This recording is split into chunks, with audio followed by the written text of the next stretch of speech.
This is Jason Herbert, and this is A Reckoning. Everybody, happy Sunday. I hope you're having a good weekend, a better weekend than I did. A couple nights ago, my beloved Kentucky Wildcats lost. We perished in the round of 16 in the NCAA tournament. And that happens, right? I'm still happy for the guys. It's still a good year coming back. And if you want to try to win, sometimes you're going to risk losing, and that's part of it, right? The idea of loss makes the victories all that much sweeter. But I decided that I was going to have a little fun with all of this. I kind of messaged on Blue Sky. I was like, you know what? We lost. I've got this bottle of wine, and I'm going to sit on the couch and pout. And I invited everyone to send me questions on this app called NGL Not Gonna Lie. It's an anonymous app where you can ask questions anonymously and things like that. It's kind of fun. I've done it a few times before, and frankly, I think I like the attention more than anything else. I kind of chuckle at some of the questions I get, and oftentimes it's history or movies, as you can probably imagine. Sometimes it's Star Wars. Sometimes people ask me who I'm dating or dating life. I don't know why you guys are interested in that, but whatever. So I posted, and of course I got lots of questions about history and movies and different things, some cool questions and stuff like that. But I got a couple questions, which led me to today that kind of stuck in my head. And I've been thinking about them ever since I got them Friday night, and I thought about them all day Saturday when I'm recording this. I'm recording this late Saturday night. They've been in my head so much, and I wanted to share them with you. Because really the questions, and there were a couple here that really kind of got to me, which is one was, what do you think the point of life is? And similarly, another question was, with the world right now, what's the point of it all? Right? These are deeper dives than what my favorite MST3K episode is, or what my hottest history take is, right? And frankly, I get it. Right. If you're the one that sent me the message,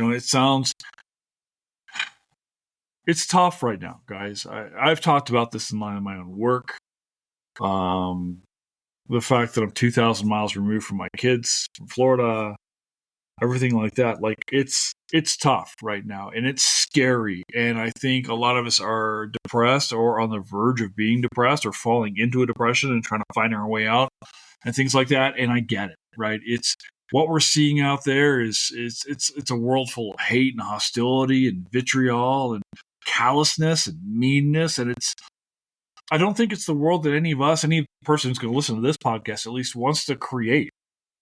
And it's sad and it's disappointing and frustrating. I think a lot of us, myself included, are trying to wrestle with how do we deal with our family members right now, or our friends who we feel betrayed by, and like what's going on in this world around us. And so what's the point of it all, right? Like, with all of these things that we're doing, why do we try? Why do we fight so hard only to get beat down over and over and over again? Why does it seem like the bad guys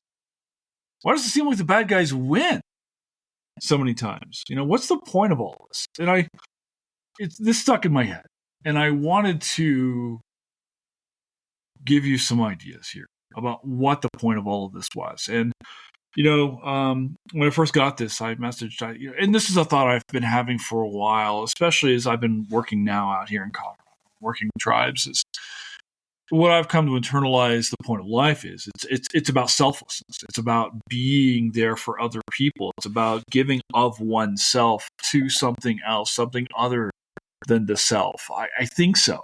I think that's the point. Of all of this. I think that's the point of being human, right? I think so. But what's the point of going on? I think is maybe the other question that was asked here. Like why? If we do all this work and we try to spread all this goodwill, and we still keep getting our asses kicked and our heads kicked in, and the bad guys keep getting put in positions of power, and then they continue the cycle of hurting people. Why keep going on? And I get it.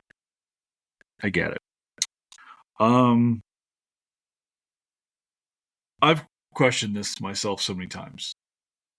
What's the point of moving on? What's the point of moving forward? What's the point of fighting on if life is full of hardship and struggle and pain? Where's the benefit to me? Where's my payoff? What am I doing here? Why do I keep moving forward? And I'd really struggled to internalize what all of this meant until last year. And I was reading this book by Ryan Holiday. If you're familiar with him, he writes a lot on Stoicism and other things. It's easy to find. Ryan Holiday, Holiday. He's written a bunch of books that are really cool to listen to and stuff. And the most recent of which is a book called Right Thing, Right Now: Good Values, Good Character, and Good Deeds. And I was listening to the book. I listened to it, then I had to go out and buy it because of what I found here. And I wanted to share with you the experiences of a man in the 1920s. I'm going to read some of this book for you so I can kind of get to a larger point I'm trying to make here. So if you'll allow me. On a frigid night in Chicago in 1927, the architect and inventor Buckminster Fuller decided to end it. He was a failure. He'd been kicked out of Harvard. He had buried a child. His drinking problem was a secret shame. It was time, he thought, to swim out as far as he could into Lake Michigan and drown.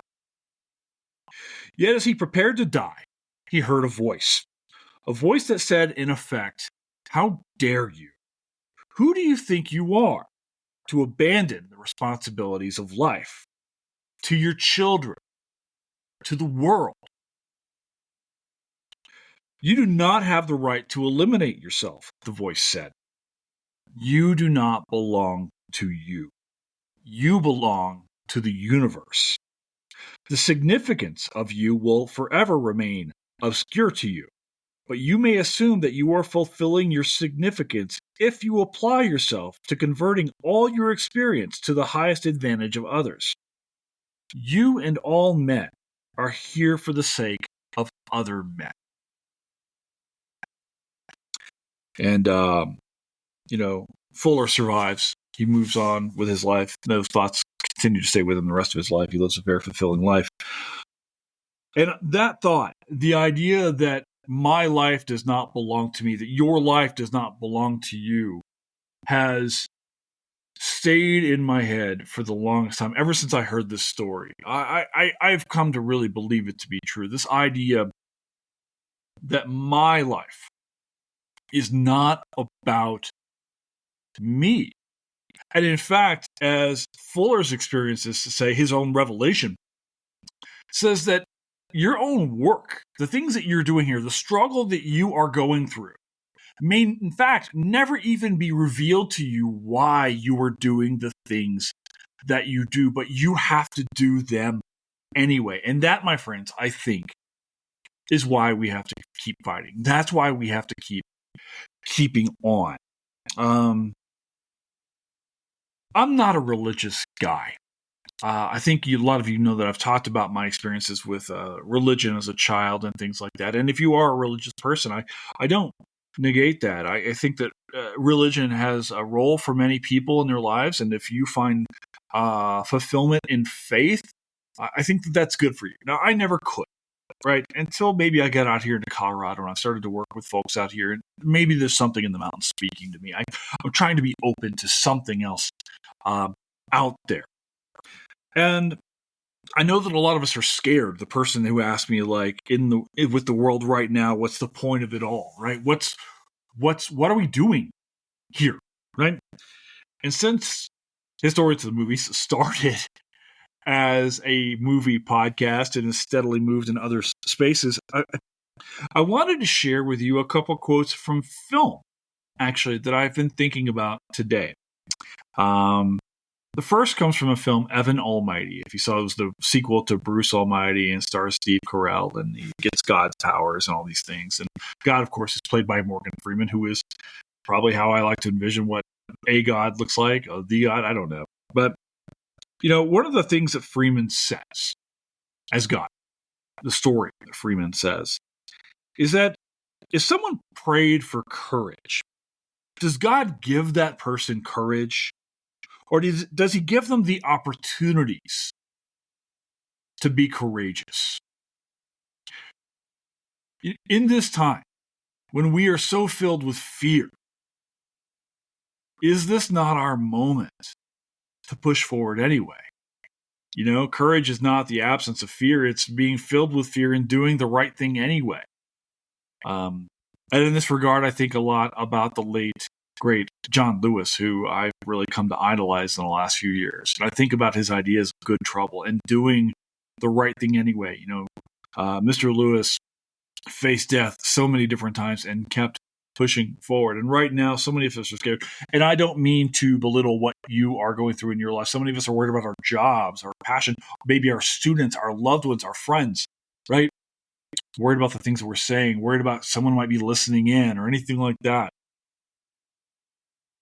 And I'm finding these as opportunities to be courageous. And I won't lie, I'm still worried. I sometimes pull punches on here because I too have to weigh my day-to-day existence versus these things. But I think a lot about the opportunity and where we are right now, and the opportunity to be courageous, the opportunity to speak truth to power. Maybe that's why we are here. And I keep coming back to this idea. I grew up in Western Kentucky. I grew up on the Tennessee River. For those of you who are aware of it. And I keep thinking about not knowing why we are here, but knowing that we have a role to be here anyway.